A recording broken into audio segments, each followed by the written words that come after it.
April. You want your car keys back, don't you?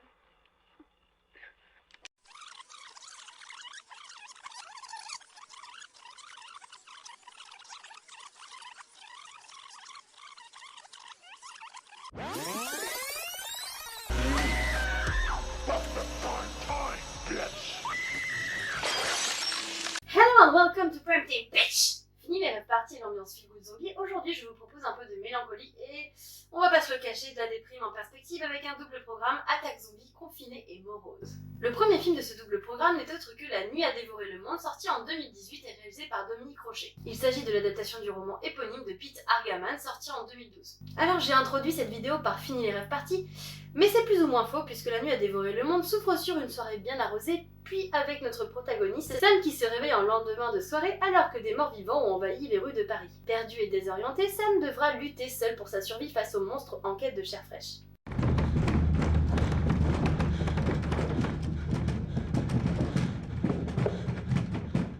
Ainsi, La Nuit a dévoré le monde s'illustrera comme un long métrage plein d'introspection et de morosité. Tout comme In Strange the Sunred, il s'agira de suivre les péripéties d'un protagoniste face à l'invasion. Et si Molly luttait dans le désert, ici Sam luttera en huis clos en plein cœur de Paris. La Nuit a dévoré le monde est un premier long métrage et un premier long métrage prometteur, c'est le moins que l'on puisse dire. À travers une invasion zombie, un monde post-apocalyptique, il interrogera l'isolement, tout comme le deuxième film au programme d'aujourd'hui. Mais aussi la peur de l'autre, de l'inconnu, et ce personnage Sam, qui va peu à peu se renfermer sur lui-même, ne comprenant pas vraiment ce qui se trame sous ses yeux, mais prenant toute la mesure de la dangerosité de cette situation.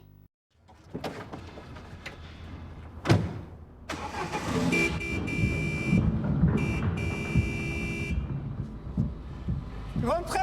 Rentrez à l'intérieur! Allez, rentre!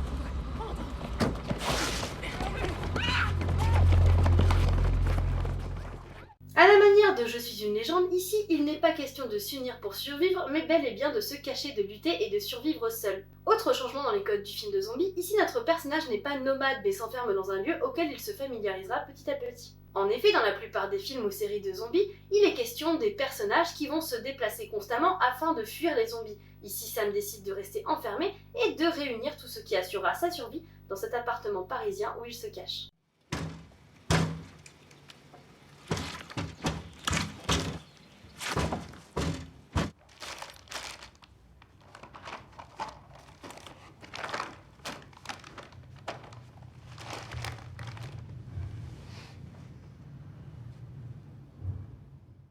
Le tout avec une BO magnifique qui ressemblerait presque à celle de Candyman.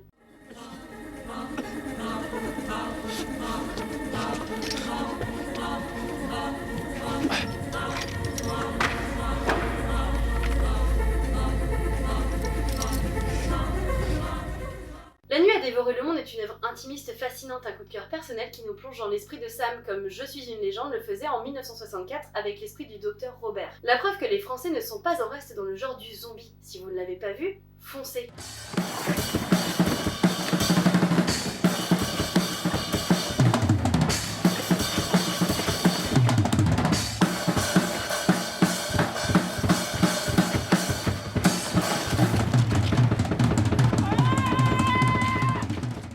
Puisqu'un film de confinement zombiesque ça ne suffisait pas, je vous propose un deuxième film pour ce double feature.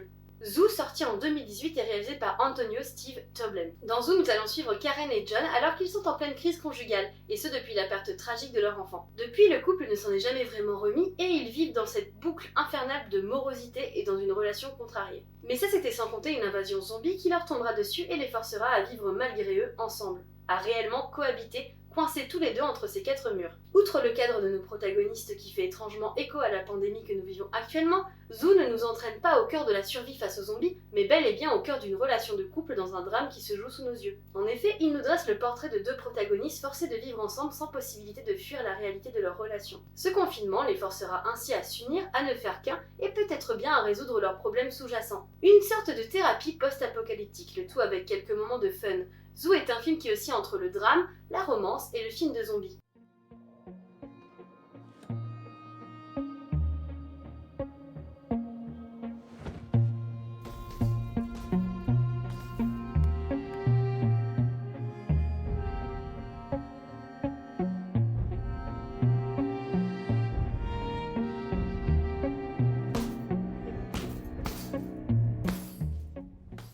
Le tout pour finalement n'être que le cheminement d'un couple en péril durant une crise qui les dépasse. Un film qui s'avère finalement plus doux et touchant que prévu et qui vous tirera probablement la larme à l'œil. Ou comment l'amour peut renaître parmi les cendres d'un monde post-apocalyptique. No, I'm very happy you said yes. Et c'est le moment de la carte blanche. Aujourd'hui, c'est Aurel Swag qui nous donnera la sienne. Ah là là là là là là, c'est parti, j'ai tellement pas envie de le faire ce calendrier. En plus, bon, les zombies, on en a déjà tous parlé, des zombies. Ah, salut, bonsoir à tous ou bonjour, et je remercie encore Mylène pour son invitation pour ce calendrier de l'horreur spécial zombies et morts vivants. Franchement, ça fait super plaisir, vraiment. Et aujourd'hui, j'ai décidé de parler de Bienvenue à Zombieland de Ruben Fleischer. Oui, celui qui a réalisé Venom. On fait tous des erreurs, faut bien manger. En fait, j'ai pris Bienvenue à Zombieland parce que je trouve que c'est un film très intéressant comment la figure du zombie est traitée dans la comédie. Parce qu'on a vu Shaun of the Dead quelques années avant, en 2004, avec Edgar Wright. Et Ruben Fleischer arrive avec cette comédie en 2009, où déjà c'est le personnage qui brise le quatrième mur, donc le personnage de Jesse Eisenberg, qui nous parle en voix off, qui nous parle directement au spectateur. Il est limite conscient d'être dans le film, d'être un personnage de film. Et en fait, ce qu'il fait pour survivre un peu à cet apocalypse, ce que j'avais jamais vu, je crois, dans n'importe quel film de mort-vivant, de zombies, c'est des règles.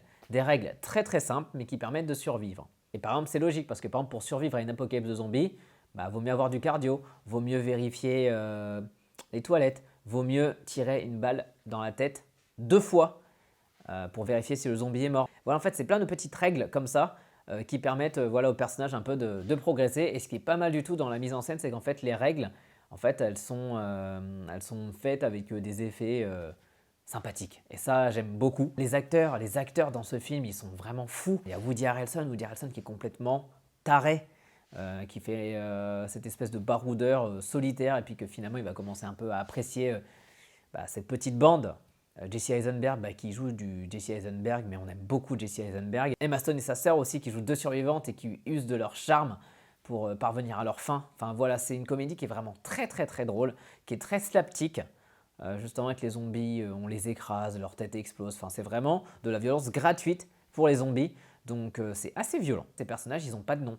Et en fait, ils portent des noms par rapport aux états qu'ils vont. Donc ça, je trouve ça très intéressant de ne pas directement s'attacher. Le mec pourrait s'appeler Robert, Jean-Louis ou autre, dans un film français, bien sûr. Pour ceux qui ne l'ont pas vu et qui sont fans des SOS Fantômes, voilà, il y a un caméo qui est un des meilleurs caméos qui existe au cinéma. Franchement, c'est un caméo tellement bien utilisé que je trouve que franchement, on n'a jamais fait mieux depuis. Ou alors là, je ne l'ai pas en tête. Et en fait aussi, je voulais aussi parler du 2 parce que le 2, il a été fait 10 ans après. Normalement, le 2, il aurait dû être fait quelques années après, sauf qu'ils ont attendu 10 ans. Et le 2, bon, clairement, est en deçà, mais il y a toujours des trucs très intéressants dans le 2. On exploite beaucoup plus certaines relations. Il y a en plus beaucoup de références aux films de zombies qui sont sortis un peu aujourd'hui, donc il y a pas mal de références à Walking Dead. Donc en fait, le 2 fait assez daté par rapport au premier, mais il est très intéressant justement à le recontextualiser, à se dire bon voilà, le 2 c'est vraiment 10 ans après, donc qu'est-ce qui se passe 10 ans après dans une apocalypse de zombies. Donc voilà. Donc, je remercie encore Mylène pour son calendrier de l'horreur spécial zombie, pour son invitation, franchement encore merci. Et puis je vous dis à très vite et puis à demain avec un nouveau participant ou nouvelle participante à voir pour parler de morts-vivants de zombies. Voilà, joyeux Halloween et je vous dis à très vite. Merci Aurel pour cette carte blanche. Enfin, n'hésitez pas à me taguer avec l'hashtag Welcome to Halloween Mood si vous visionnez La Nuit à dévorer le monde ou Zoo. Et à demain pour une nouvelle vidéo.